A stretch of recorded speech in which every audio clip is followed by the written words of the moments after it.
Your event receipt is more than a confirmation. It's your first follow-up with every attendee. In this guide, we'll show you how to customize it so it sets exactly the right tone for what happens next. From your dashboard, go to Fundraise, then Events, and select the event you want to edit. Under Settings, click Receipt Email. Start with your email subject. Use variables drawn from your event ticket sales data to add details like the event name, so your receipt is clear right away. Then, update your email body. Add your event details and what attendees need to know next. You can format your text, add images, and use variables like the buyer name or total paid to fill in details automatically. Click Preview to see how your email looks. Then, send a test email to make sure everything is correct.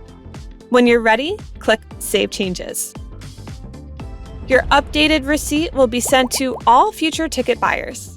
Give every attendee the details they need right from the start. Start customizing your event receipts today.